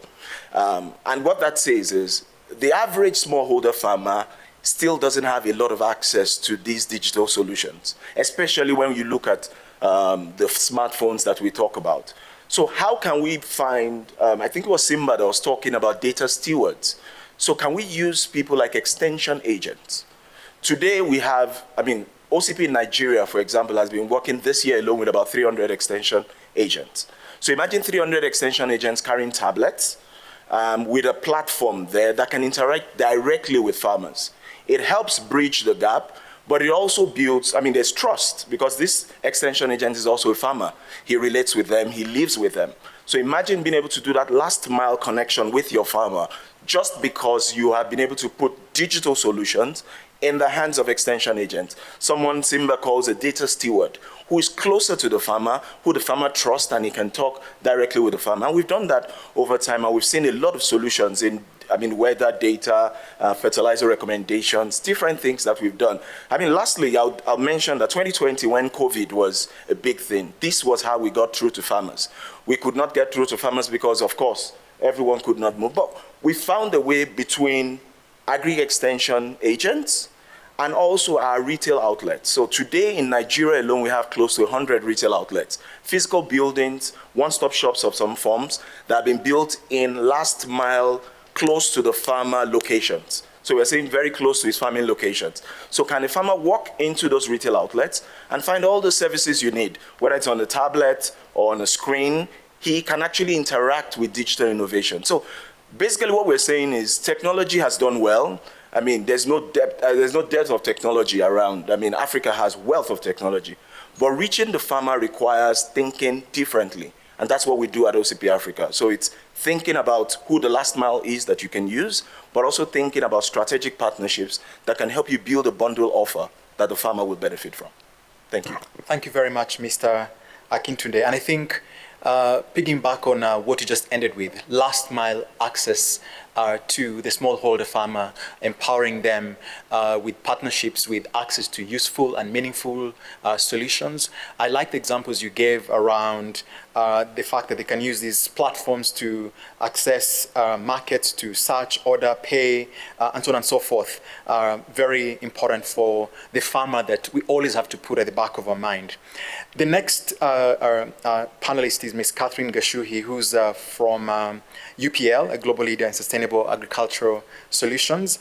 Catherine, I know everyone is talking about empowering the farmer, the smallholder farmer agency, and I'm wondering how UPL has approached the smallholder farmer at the center, to enable and what kind of data sharing mechanisms to benefit farmers have you advanced in the recent past? And as you do that, how have you gone about measuring benefits to the smallholder farmer? Thank you.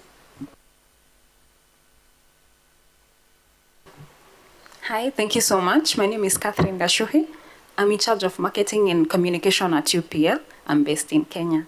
So at UPL is, like the moderator said, it's a global solution provider for it's a global provider for sustainable solution in agriculture and also technology and services.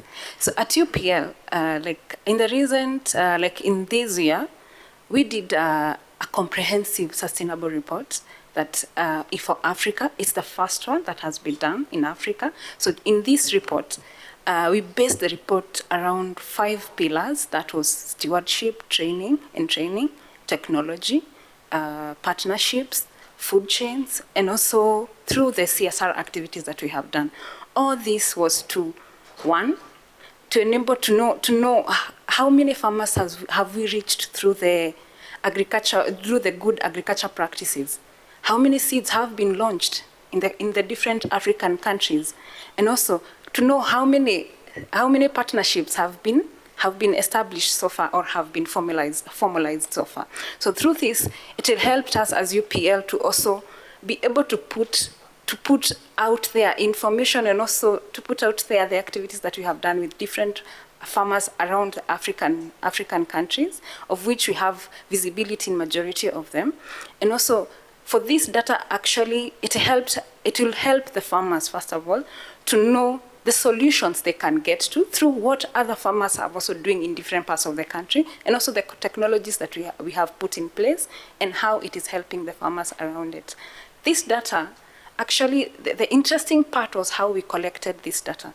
Like the previous panelist had said, I think it's as she had said, we need stewardships, people that are responsible for that. For us, we have guys on the ground. These are guys that have built the trust with the farmers. They're people who deal with the farmers on a daily basis. So they were the people that helped us collect this data because they already have formed a way of a trust around with the farmers. This way they were able to give them the information that we required, and they entered it in a smart sheet, whereby it's accessible by everyone within our African countries. They could also see the data that was collected. How can they use it? How can they use it to form solutions for their farmers also around in their countries? And also it also helped us to know what challenges are our farmers facing? How can we have solution for them?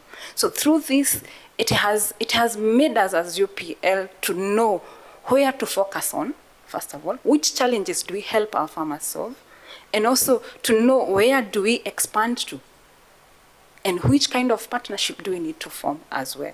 So through this, and also we believe that what you do not measure, you do not understand. So we need to measure this for us to come with good, and also, how can I put it, and also come up with solutions that are farmer-centric. For us, we also believe that a farmer is the consumer of the products that we're going to do, and also a happy farmer is also makes us happy. Because first of all, if I do not satisfy what a farmer or solve the solutions that challenges that the farmer is facing, how am I going to make an impact to them? So I need to understand their need for me to be able to form any solution that I need. Through this report, we're able to know how many farmers have we trained, how many farmers have we reached, how many partnerships have we formed? So it made us have a wide range of knowledge, and also to know where are the gaps, where can we extend to. So it's something that we believe it's the first of many that we're going to do. And each day we know we will each year that we're doing the sustainability report to the data that you're going to collect, we'll be able to know where to focus on, first of all, and also we are going to improve it as it comes, and also maybe change and use the technologies that fit the farmers too. And for this report, we're going to we are making sure that it's available to all the farmers to interact with it through the social sites, through trainings. During our trainings, we make sure that the report is available to the farmers, and also we'll make sure that in forums where we can be able to share the report, it's available for the farmers. So, yes, thank you very much, Ms. Catherine Gashuhi. And I picked a number of things from your submission around trust with the farmers, as well as being able to connect farmers with other farmers so they can benefit from the data that you've collected over time. Perfect segue for our next panelist, Ms. Ashana Karanam from Digital Green. Ms. Ashana, if you don't mind, please do tell us how farmers are benefiting from the data sharing mechanisms that Digital Green has developed over time, and how have you scaled these benefits to many more farmers where you're active? Thank you. Sure. Thank you. Hello, everyone. I'm Archana Karanam. On behalf of Digital Green, today I'm here to share our experiences and insights in data sharing mechanisms. In fact, our data journey started way back. Since 2008, Digital Green have been using digital technologies to support farmers in partnership with governments, farmer organizations, social organizations. To do what? To support their advisory systems and eventually helping in increased adoption of climate-smart agricultural practices and farm productivity. So doing this, we were able to reach around 3.2 million farmers, with out of which more than 70% are women farmers, and who witnessed 17% increase in their income levels. And all this happened using 8 times more cost-effective extension system. So as I said, this entire system, right from the beginning, was like, having more emphasis on the feedback, the farmers' feedback, to improve the service delivery. So over the period of the time, they themselves were generated huge quantum of data. So then we thought of 2 things. How can we make this data a greatest value for the farmer themselves? And the second most important is how farmer can play more active role rather than being at the receiving end. And yes, we all know the reality. Like, farmers' data is fragmented in the control of public and private agencies, and farmer lack technology, incentives to control their data. And on the other side, data consumers lack the trust and scalable solutions, basically to use the data which has been shared by the farmers. So, but we're also aware of the fact that if this data could be leveraged, farmers could really see that benefits in terms of increased improved advisories and increased market connect, and who can also change the dynamics of agricultural financial services. So then what is required? An ecosystem. An ecosystem where each participant, especially the farmer, who can share, analyze, and use the data. But we all know quite often this doesn't happen. Farmer either shares everything or shares nothing. So then we thought, okay, now there's a need for more trusted and controlled ecosystem where everyone, all participants, can securely share their data. This comes to introduction of our product called FarmStack. So as Marcella has already introduced this a bit in her introduction, so I would like to get in a little more details about what is FarmStack and how it benefited farmers. So basically FarmStack is an open source suite which facilitates secure data exchange using peer-to-peer connectors. And other key component is, as I should say, and we've been also talking a lot, that stewardship. Government is a steward, government agencies as a steward, who have that real power to convene and formulate these policies and procedures of data sharing, and also who can also establish the data discovery catalog across all the participants in the ecosystem. So yes, and it's more of a decentralized hub where not necessarily anyone move their databases to a central spot. And to be very I also want to quote live examples, specific use cases of the FarmStack. Our work in Ethiopia with Agricultural Transformation Initiative, where we have been part of that vision of 6 million farmers, enriching the data of 6 million farmers. So where government is playing a key role as a steward in enriching this data so that the farmers could be benefited in terms of getting more value-added services. And our work in Kenya with Kalro, where we are trying to see how all other participants in the ecosystem could be connected and ultimately farmers getting more better services. And our work in Andhra Pradesh and our work in southern part of India. So basically Project Mircha, where government again as a steward running this with the support from Gates Foundation again. So yeah, these are the, we can of course share more details in person on these use cases and where we can work together. And and I would also take this opportunity to announce that Digital Green is looking forward for the partners who are into this space of digital extension, who would really be interested to support farmer organizations through financial services, and specifically who are very much interested to fill these data gaps and help farmer to increase their knowledge and capital. Yeah, thank you. Thank you. Thank you very much, Ashana, for sharing those use cases, examples from Ethiopia and Kenya. 6 million farmers is such a powerful number. I look forward to hearing more about that if time allows. Our last but not least speaker is Richard from Tetra Tech. Richard, you have the not the last word, but if you could please tell us the story of Tetra Tech and the kind of initiatives you've designed and implemented over time and how those initiatives have impacted farmers. Sure, thanks very much. Sometimes I like it going last, but today is really difficult because the panels, both of them, and speakers have been so great today. My name is Richard Cholaton. I'm the Vice President of Operations and the Director of Agriculture at Tetra Tech, not to be confused with Tetra Pak, which boxes your juice for you. Tetra Tech is a global science engineering, environment, and international development consulting firm. We have about 22,000 staff working in 90 countries around the world. I guess, maybe I'm here because I've spent the last 25 years trying to work at the interface of responding to food crises and building resilience in the food system and using data and information to inform decision making.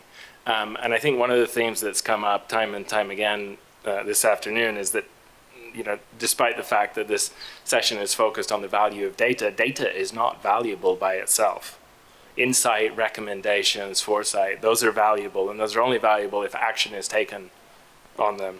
And the trust is invaluable in translating insight into action. And I think that's really my biggest takeaway from this this session. Data by itself can be dangerous. I remember, almost 20 years ago now in Ethiopia, I was working with USAID and the EU and the government of Ethiopia to try and decide whether or not there was a drought and an impending food crisis, so we could decide what to do about it. And a very well-meaning scientist ran into the room with a satellite remote sensing picture that showed that Ethiopia was green. Oh, there's no drought, they said. It's the rainy season. It's green during the rainy season. The issue is there hasn't been enough rain for crops to grow.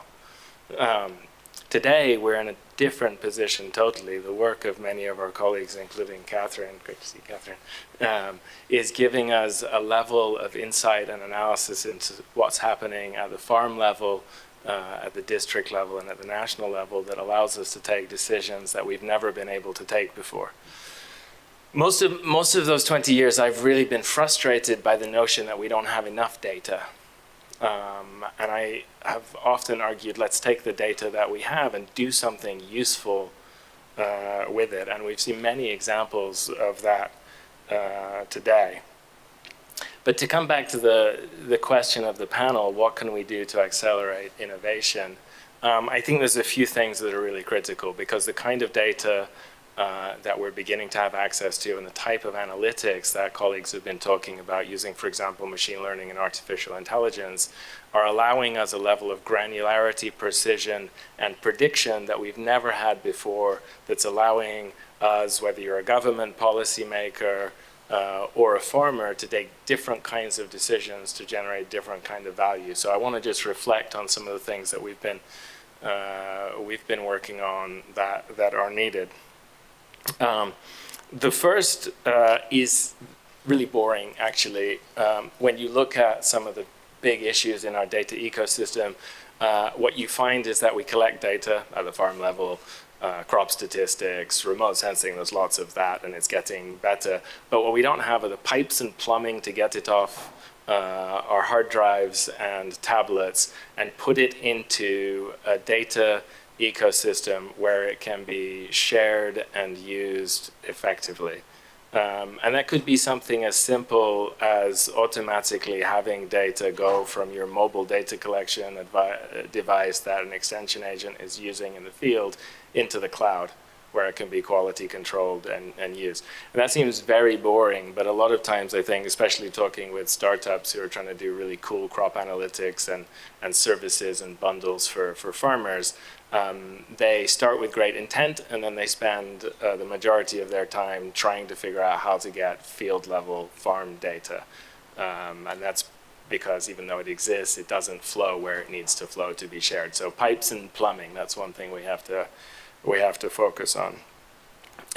The other thing I think that's really important to focus on is that there are certain pieces of agricultural data that are fundamental. And there are not that many of them when it comes down to it. And I think more consistent efforts to collect that standard data and share it are important. And so I'm gonna focus on the three basic ones that we always talk about. There are certainly others in the list of really important ones, but field boundaries, crop type, and yield. It's amazing what we can do with those three pieces of information. And they're in the order of simplicity to complexity there. It's not easy, but it is easier to collect field boundaries. It's a little easier than the yield to collect crop type, but it is more difficult in smallholder fields because smallholders intercrop a lot. And so trying to determine what's in a smallholder's field is not always that easy. And then yield is very difficult because we know that yield measurement is not that easy. And then third, we need to increasingly integrate field data collection into activities that have value, and especially value for farmers. So there are some great examples out there. For example, an insurance startup that many of you will know works with seed and input providers to bundle insurance with their seeds and inputs. That's a very common model now. Then they, in the process of calculating their insurance, collect very high quality yield measurements for farmers that they're working with to calculate whether or not there was a loss and whether they have to pay the farmer or not. That process itself has value. But that company also is able to take all of that data they collect on where the field is, what is planted, what the yield was, and produce very powerful analytics that can be used for all kinds of other things like supporting national level policy on food production, imports, trade, early warning, or helping businesses optimize their supply chain. Where should I put my retail shops? What size bags of seed should I put in there? Are my farmers small farmers, medium farmers, or large farmers? What's the right mix? So you can optimize your supply chain based on that. So you can generate, first of all, you can collect information better by building it into the regular process of business that you go through, whether you're a government extension department or a private sector company working with farmers. And if you do it well, you can generate other streams of value that can really help accelerate innovation. So thanks very much, Leonard. I know we're short on time, so I'll stop there. Thank you very much. Nixon, do we have a few minutes for questions from the audience? 10 minutes. We have 10 minutes. I'll now turn to the audience, and if you have a question, if you have a comment, feel free to raise your hand and a mic could be brought to you and address your question to one of the panelists here, and I'll take 3 questions and the panelists will wrap up as they deliver their parting shots and remarks. Thank you. So raise your hand, introduce yourself. Questions should be short, sweet, substantive.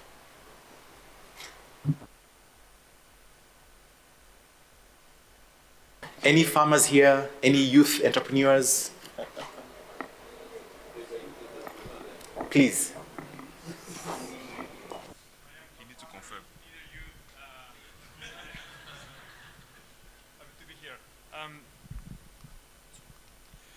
The question is the following. This morning, one of the statements from the McKinsey consultant was that there is an important focus on making our efforts for business focus and also people focus when it comes to agriculture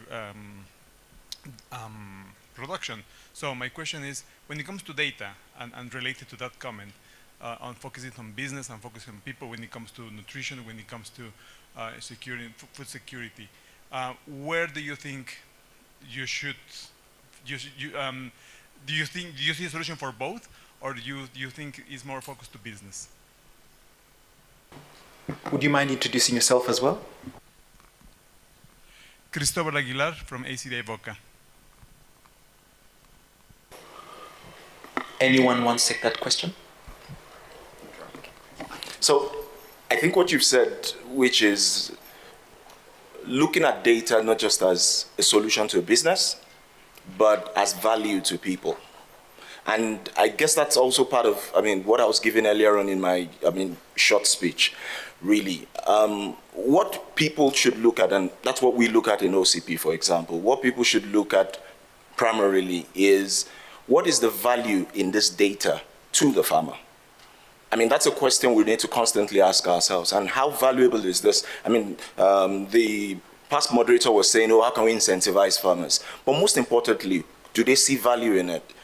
Will data move just from being numbers to being recommendations? So we found out, for example, when we started moving away from just giving numbers to farmers to giving actual recommendation, and this also helped in their language, in their local language. When you started doing that, you find out that you relate more with farmers, and you not only are able to pass on information to them, but you're also able to get feedback, which you can also use in preparing your initiatives and putting something tailored to them. So in answering your question, are businesses moving? Yes. People must see beyond. Businesses want to exist. They want to be profitable. But it's important to make farmers at the center of your initiatives. And that's why we talk about farmer-centric initiatives and things that put the farmer at the center constantly. Thank you for that question, and thank you, Akintunde. Any other question, comment from the audience? Let's take 2. Please introduce yourself. And also, let us know which panelist you're addressing your question to. Hello, my name is Ramon Vaughn. I am an entrepreneur here in Rwanda. I recently just moved here to start a business venture. It's really an experiment. But what stuck out to me, and I'm sorry, I'm terrible with names, but was when the panelists said, he's moving away from projects to systems. And that's kind of what the business venture that we're doing is. We're focused on technology, construction, storage, cold storage. We're also focused on food distribution. And we're also trying to create new revenue streams for farmers. So we want them to be farmers, but we also want them to try and get interested in some other revenue streams. But anyways, so one of the things that I wanted to bring up, I don't know if I missed this because I had to, but around adaptability. So the other day, I just thought this experience might be interesting to share with everyone because it was interesting to me. I sat with a pretty large agribusiness owner here in Rwanda. They have like 6,000 hectares under management. Of course, they're a tea farmer. I won't say their name, but and they're doing pretty well. It's a family-run business. They've been doing it for years, and I was lucky enough to sit in front of the owner. And you know, I'm trying to talk technology with him. And like I said, this is a pretty well-established company. They're doing pretty well. They're in several markets exporting their tea right now. And he was very straightforward with me, which I can appreciate. He said, I want to talk to him about crop monitoring, data analytics, and that type of stuff. He was like, he laughed, and he said, Ramon, you know what I need? Good fertilizer. and that really stuck with me because I'm new here to Rwanda, right? So, you know, I guess part of being an entrepreneur, you have to be resilient. But he's a nice guy still. We're still friends.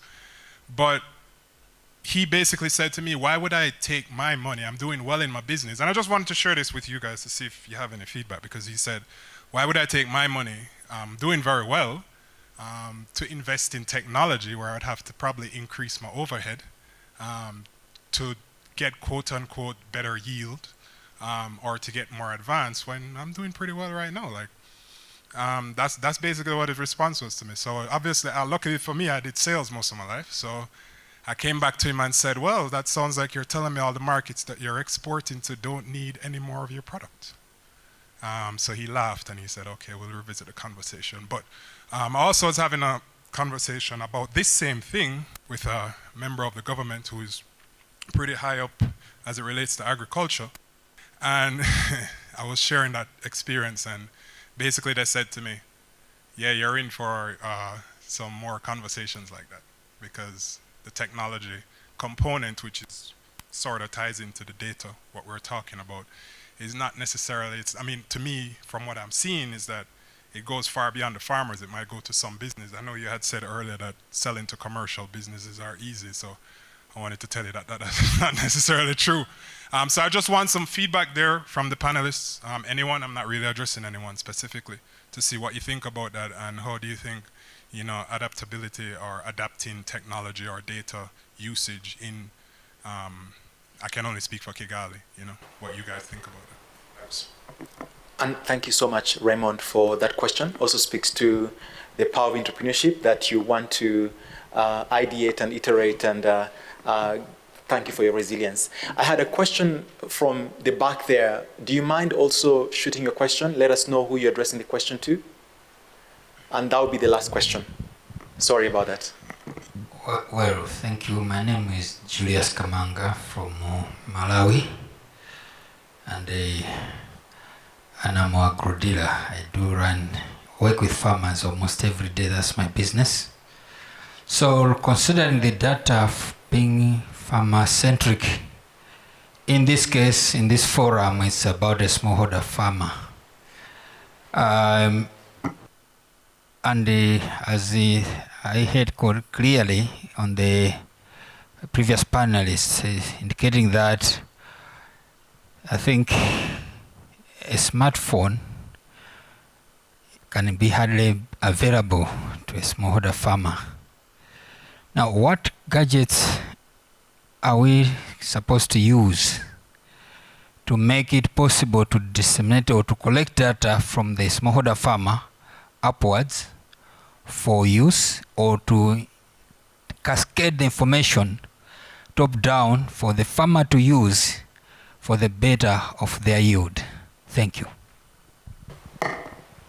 Thank you, Julius. In the interest of time, I'll ask Mark to take the first question, and maybe also ask Ashana to address the question from Julius from Malawi, as you also make your parting shots. Thank you. Okay, I'll try the first one. In EMEA, we also look at AgTech as well, and we run webinars and we look at like how it intersects with everything. And yes, there's a lot of skepticism still out there. And I think that's where we come back to data as well. You know, it's like a lot of AgTech, the 400 plus AgTech, they've been through that startup phase, they've got their millions of registered people, but how many are recurrent users of that sort of AgTech? And what value is really being generated that is not being subsidized and is therefore just short term, and then you'll see the drop off once the subsidy disappears. And those are the questions I think that are in the AgTech arena right now, and we need to generate better data so you can have a more successful sales pitch in the end, I think. And that's the responsibility of us all to really critically evaluate these things. And there are a few initiatives looking at that, and we'd just like to see more, you know, and we'd certainly engage with it. Thank you very much. Ashana, question addressing Julius's. Oh, yeah. Regarding this, which gadget to be used for this data collection? So fine, if it is at the FO level, basically farmer organization level, of course a basic Android or a smartphone which helps in collecting all this data and then further do a bit of analyzing and then passing on further. So that is fine. But if it is at the individual farmer level, so it differs. So as a farmer, what I'm looking for, and again, it also depends upon the access, right? So you can't expect farmers for the reason of like, okay, he has to share the data or he can leverage this data, but then expecting each and every farmer should hold the smartphone. So not possible. So basically it's very, situation dependent. And as a farmer, if I'm just looking for an advisory or if I need any market services like a market price, even a basic feature phone holds good. I hope I answered your question. We can also have more detailed discussion because we worked a lot around this. We started with feature phones and then we have seen that change even within the community, how farmers even started using the smartphones for all these purposes. Yeah. Thank you. Okay, so I'll just do this very quickly. You mentioned that he wanted fertilizers, the man you spoke to. One interesting thing also is that digital technology can actually help fertilizer recommendation.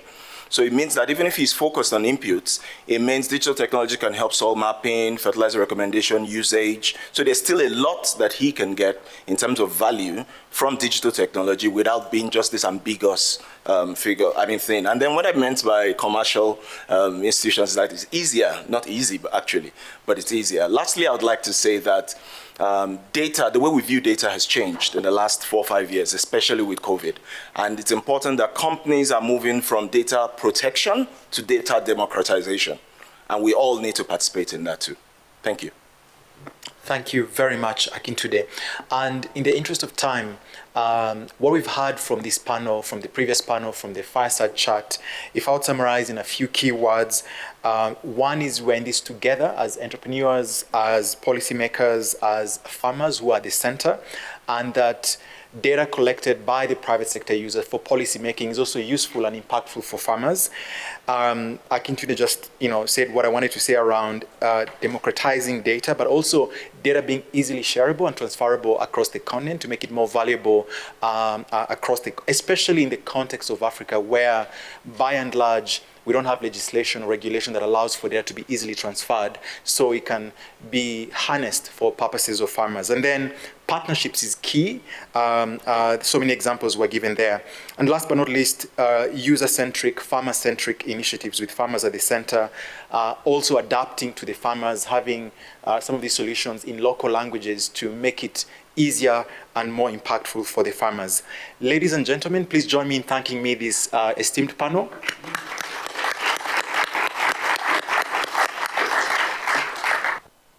And that marks the end of this session on AgTech and digitalization for today. Thank you very much, Nixon. Thank you, everyone. Thank you.